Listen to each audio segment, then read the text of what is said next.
The title of our lesson today is Rounding, Comparing, and Ordering Numbers. A module in Mathematics 3, Quarter 1, Week 3. Hello, young learners! I'm Teacher Mar, your teacher on this lesson today. This is your learning video activity in Mathematics 3, Quarter 1, Week 3. This learning material aims to guide and engage you to understand the concept of rounding, comparing, and ordering numbers. So, by the end of this video lesson, you should be able to round, compare, and order or arrange numbers to 10,000. Today, you will start to learn a new lesson. Read the story problem. Enjoy and discover these new learnings you will gain from this video. So, prepare yourself to read with me and to listen very well. Try to understand what you read and what you hear. Good luck! Chuale, a grade 3 pupil, heard from the TV news that there are 1,769 COVID patients in our place, while there were 1,256 who recovered from the COVID virus. She wrote the numbers in her notebook and told her parents when they came home. Let us see if you understand the story that we have read. Let us answer these questions. Number 1. Who heard the COVID number of cases from the TV news? The answer is Chuale. Number 2 question. How many patients were infected? 1,769 patients were infected. Number 3. How many patients recovered? 1,256 patients recovered. Looking back to the story problem that you read, there are 1,769 people who were affected by this COVID virus and 1,256 recovered from it. Let's try to study the given figure, 1,769 and 1,256. How do we round these numbers to the nearest tens, hundreds, thousands? In rounding numbers, we follow these rules. We round up if the number at the right side of the number being rounded is 5 and above, like 5, 6, 7, 8, and 9. What will we do? Add 1 to the number being rounded. Then change all the numbers at the right side into 0. Example, 573. We are rounding 500. And the number at the right side of 5 is 7. So 7 is above 5. We add 1 to 5. So it becomes 6. Then, we change all the numbers at the right side of 5 into 0. So, 573 is round up to 600.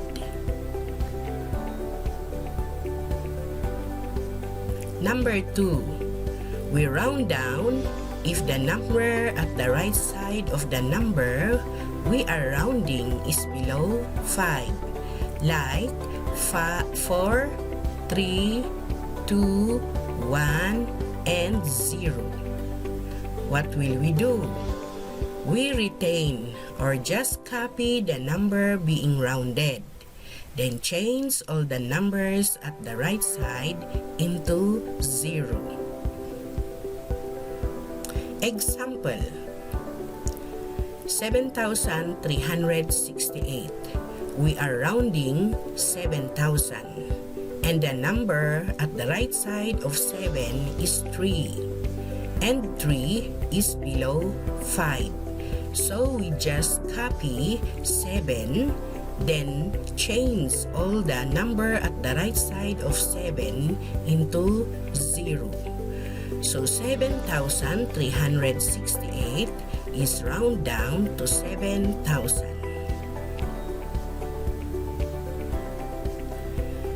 These rules are applied when we round numbers to the nearest tens. Example: 21 is round down to 20, and 45 is round down to 50. When we round numbers to the nearest hundreds. Example: 135 is round down to 100, and 553 is round up to 600.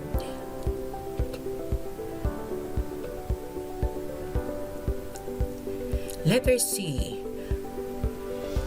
When we round numbers to the nearest thousands. Example: 3,660 is round up to 4,000, and 1,409 is round down to 1,000. So, how do we round the numbers of COVID patients and recoveries? 1,769 to the nearest thousands is 2,000. 1,256 to the nearest thousands is 1,000. We can say that there are around 2,000 COVID patients and around 1,000 recoveries.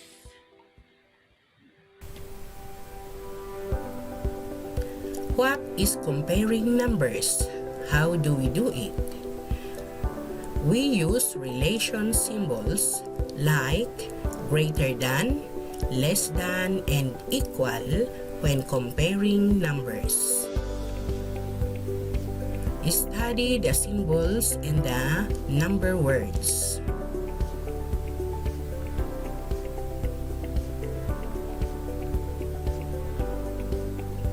We follow these steps in comparing numbers.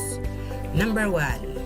Align the digit with the same place value of the number you are comparing. Example: 4,631 is aligned with 4,712.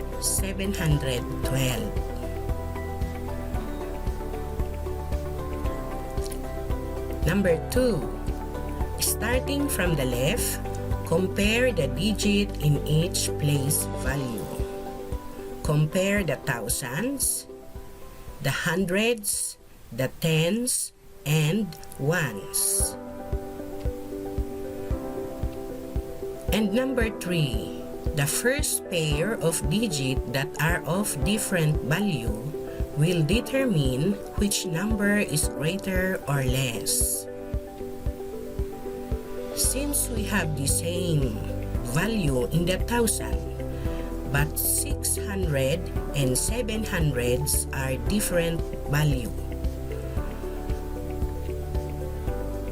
Since 6 is less than 7, therefore 4,631 is less than 4,712.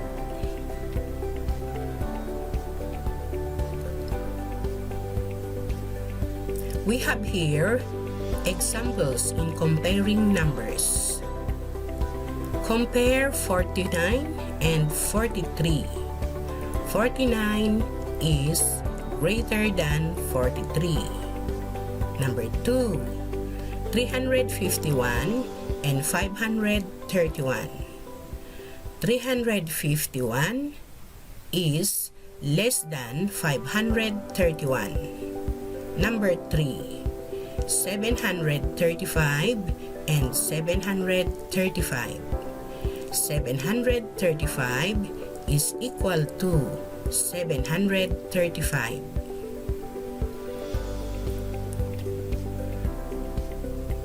What is ordering numbers?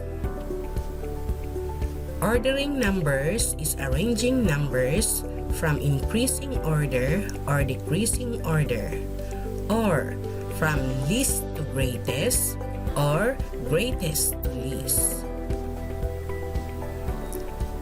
Take note, follow the same principle in finding greater or equal number. Example, we're going to order numbers in increasing order or least to greatest. We have here sets of numbers: 75, 48, 63, 35, and 68. 35 is the least number in the tens place. The next is 48. Next is 63. Since there are two 6 in the tens place, compare the ones. 3 is less than 8, so 63 will come first. Then next is 68, then 75. These sets of numbers are arranged from least to greatest or in increasing order.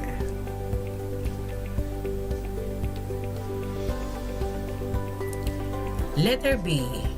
We're going to order numbers in decreasing order or from greatest to least. Here are sets of numbers again: 1,298, 977, 175, 4,105, and 98. Compare the highest value in the thousands, hundreds, or tens place. The first highest number in the thousand place is 4,105,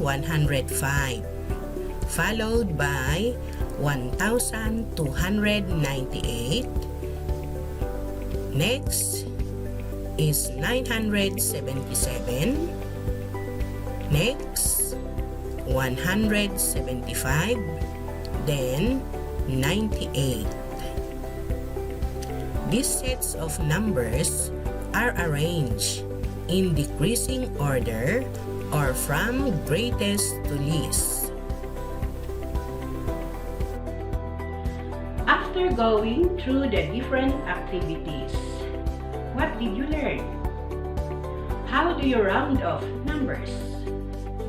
We round up numbers if the number at the right side of the digit being rounded is 5, 6, 7, 8, and 9. We round down numbers if the numbers at the right side of the number being rounded is 0, 1, 2, 3, and 4.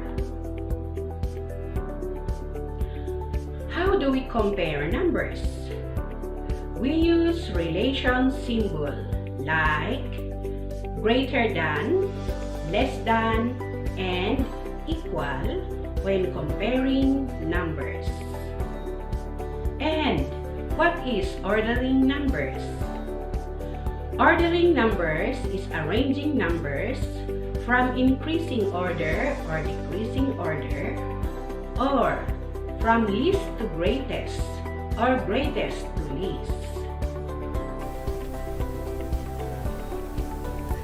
Read each item carefully, then give the correct answer. Number 1. Round off 23 to the nearest tens. And it is round down to 20. Number 2. What is 699 to the nearest hundreds? It is 700. Number 3. If we round off 6,095 to the nearest thousands, what is the correct answer? 6,000.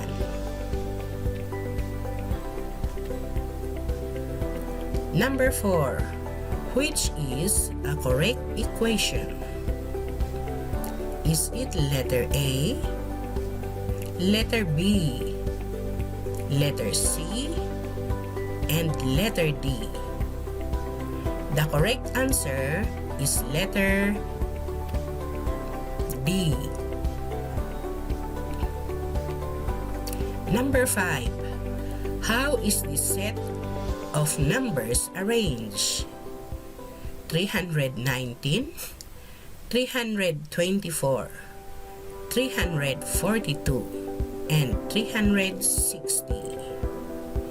It is arranged from least to greatest. Now that we are finished with this video lesson, I know that you are ready to answer the post-assessment given to you. Be sure to answer it correctly. See you on the next lesson.